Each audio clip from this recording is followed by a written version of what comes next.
Bismillahirrahmanirrahim. Assalamualaikum warahmatullahi wabarakatuh. Di sini saya akan mempresentasikan mengenai metode secant. Nah, metode secant ini hampir mirip dengan metode Newton-Raphson.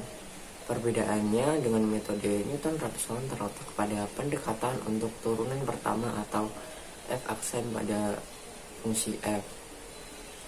Pendekatan f aksen di sini pada metode secant didekati dengan formula beda hingga yang didasarkan pada taksiran akar sebelumnya, yaitu di mana f aksen xn sama dengan delta f xn dibagi delta xn. Nah, sehingga f aksen xn di sini menghasilkan f aksen xn sama dengan fxn dikurangi fxn min 1 dibagi xn min xn min 1. fxn di sini merupakan taksiran akar sesudahnya, sedangkan fxn min 1 di sini merupakan taksiran akar sebelumnya, dimana nanti akan dijelaskan pada tabel grafik pada konsep dasar metode secant.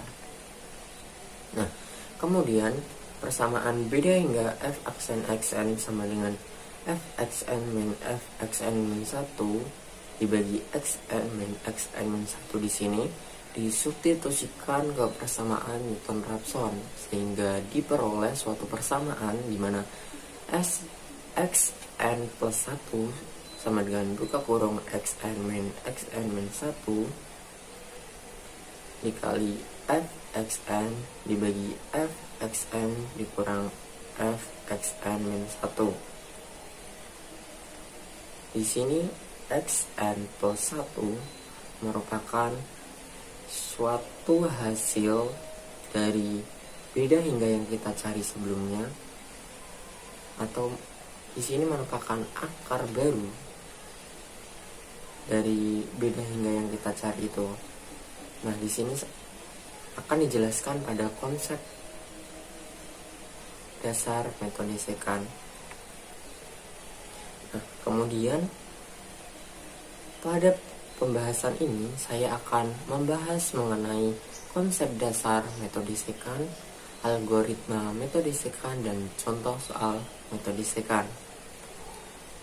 Konsep dasar dari metode secant.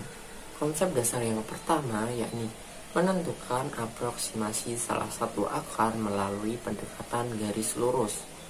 Yang kedua, dua titik awal x1, kita misalkan x1 dan x2 di sini bebas tanpa syarat. Nah, di sini ditunjukkan suatu grafik di mana akan ditentukan aproksimasi salah satu akar melalui pendekatan garis lurus. Nah, di sini misalkan kita memiliki dua titik awal x1 dan x2. x1 di sini kita misalkan dengan A dan x2 kita misalkan dengan B. Di sini titik awal x1 dan x2 atau titik A dan titik B ini bebas tanpa syarat. Maksudnya titik A dan titik B di sini kita bebas untuk memilih sembarang letak dari titik-titiknya. Nah, kemudian untuk menentukan aproksimasi salah satu akar melalui pendekatan garis lurus di sini, pada titik A dan titik B kita hubungkan dengan suatu pendekatan garis lurus, di mana di sini akan menghasilkan suatu titik atau akar, yakni titik E. Nah, sebagai catatan sebelumnya pada persamaan beda hingga dengan pendekatan Newton-Raphson atau dengan persamaan yang sudah disederhanakan dengan persamaan Newton-Raphson, di mana xn plus 1 di sini merupakan suatu akar atau suatu titik baru yang dihasilkan dari A dan B atau dari titik X1 dan titik X2 dengan menggunakan pendekatan garis lurus. Nah, kemudian XN di sini merupakan titik B dikurangi XN-1. XN-1 di sini merupakan taksiran akar sebelumnya, yakni titik A. Kemudian Fxn di sini merupakan Fb di sini dikurangi Fxn-1. Fxn-1 di sini merupakan Fa. Di sini juga Fxn, mana Fxn merupakan Fb.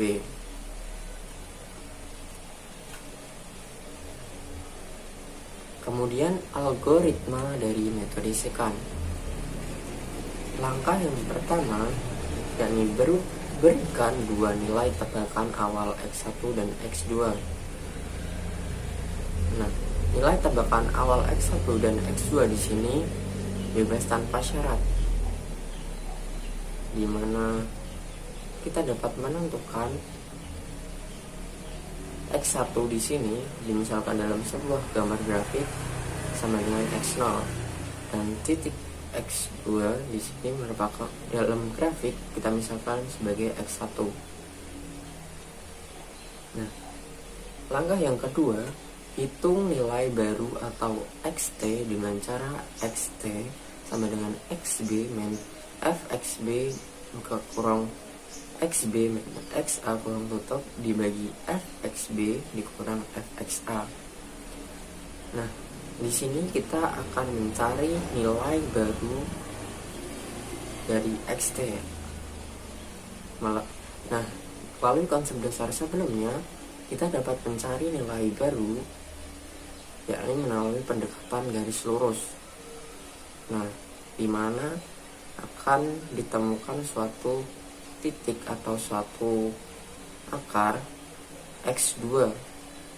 Nah, kita juga bisa menghitung nilai baru XT dengan cara yakni XT di sini merupakan X2, XB di sini merupakan X1 dikurang FXB atau FX1 buka kurang XB min XA. XB di sini X1 dikurangi X0 dibagi FXB min FXA atau FX1 dikurangi FX2, dan begitu pun seterusnya. Apabila X2 ini nanti sudah ditemukan nilainya, kita akan mencari nilai dari Fx2 di sini. Kemudian kita akan menggunakan persamaan ini, di mana xt di sini x merupakan x3. Langkah selanjutnya xb di sini merupakan x2 dikurangi fxb atau fx2 buka kurung xb min xa atau x2 dikurangi x1 dibagi fxb dikurangi fxa atau fx2 dikurangi fx1. Nah, begitu pun seterusnya sampai mendekati nilai yang telah ditentukan. Nah, pada langkah selanjutnya iterasi dinyatakan berhenti bila iterasi akar yang dicari kurang dari iterasi akar yang telah ditentukan, atau bisa iterasi dinyatakan berhenti apabila error relatifnya kurang dari error yang telah ditentukan. Nah, di sini kita dapat mencari error relatifnya sama dengan mutlak dari xn plus 1 dikurangi xn dibagi xn, atau di mana xn plus 1 di sini merupakan xt baru yang didapat dikurangi xn atau nilai x yang sebelumnya dibagi xn plus 1. Nah, sebelumnya mohon maaf di sini salah dalam penulisan. Di sini seharusnya xn plus 1.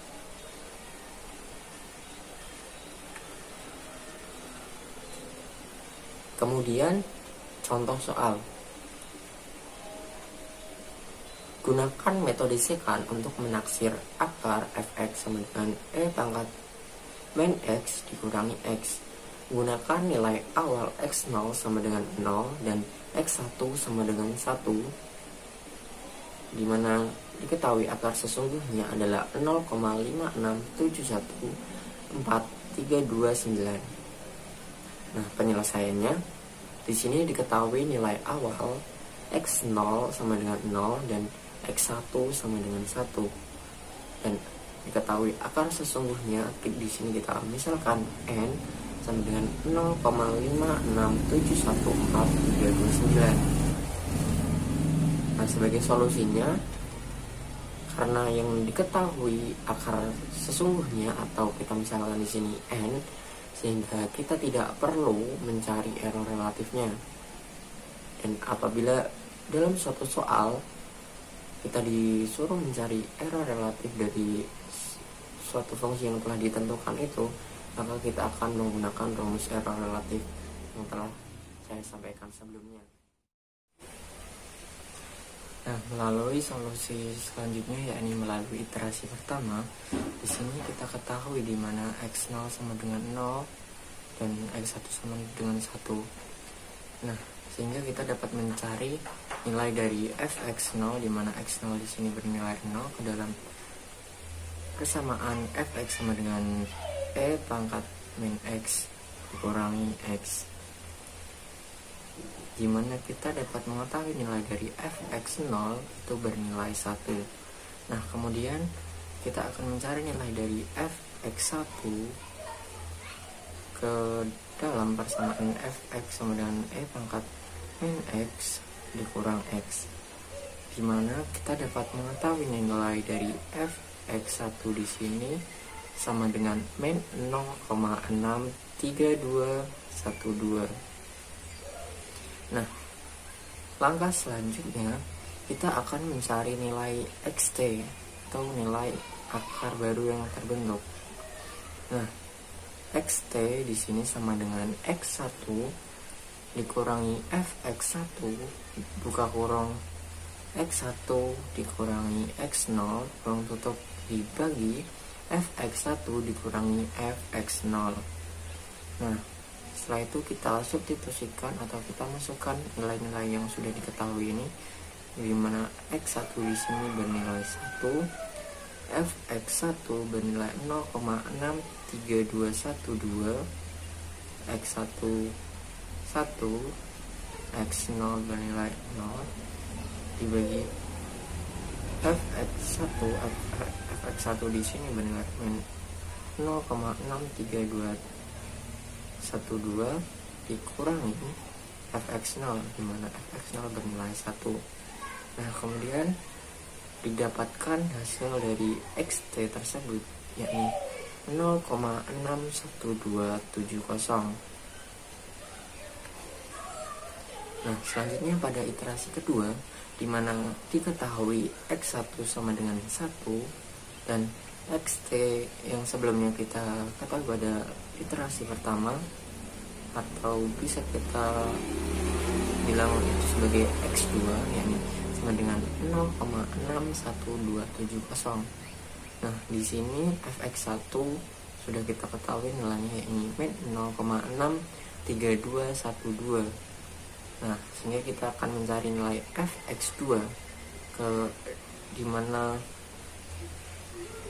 kita tinggal memasukkan nilai x2 ini ke dalam persamaan pangkat min x dikurangi x, dimana kita dapat menghasilkan fx2 sama dengan min 0,07081.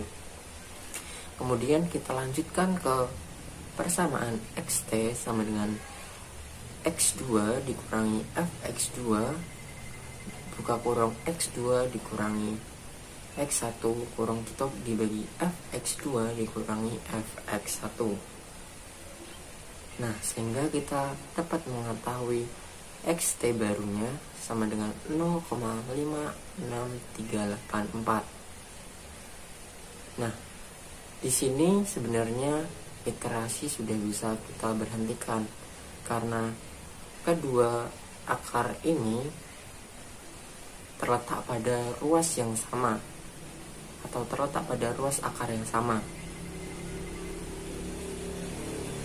Sehingga di sini iterasi dapat kita berhentikan karena di sini juga XT 0,56384 itu kurang dari akar sebenarnya, akar yang telah ditentukan sebelumnya, yakni 0,5671439.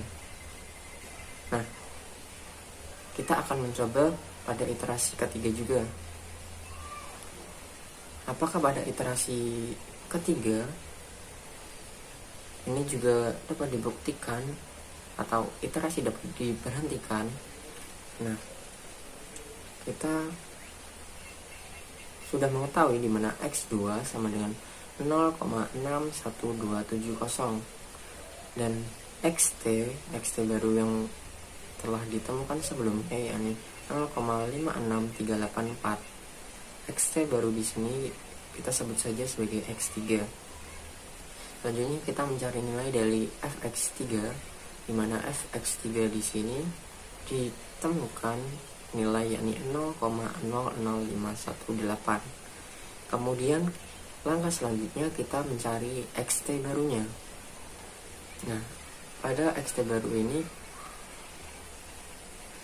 sama dengan XT3 dikurangi fx3 buka kurung X3 dikurangi X2 kurung tutup dibagi fx3 dikurangi fx2. Nah, tinggal kita masukkan nilai-nilai yang sudah kita ketahui ini dan kita dapatkan XT barunya sama dengan 0,56051. Nah, di sini kita juga mengetahui kedua akar yang telah kita ketahui sebelumnya bertempatan pada nilai akar atau pada ruas yang sama, sehingga di sini iterasi juga diberhentikan karena XT baru yakni 0,56051 kurang dari XT sebenarnya atau akar sebenarnya yakni 0,5671439. Dalam hal ini sebenarnya kita cukup bisa memberhentikan iterasi pada iterasi kedua, karena pada iterasi kedua di sini kita sudah mengetahui di mana XT yang dihasilkan kurang dari akar sebenarnya yang telah ditentukan. Nah, mungkin cukup sekian yang dapat saya sampaikan, kurang lebihnya mohon maaf. Terima kasih atas perhatiannya. Wassalamualaikum warahmatullahi wabarakatuh.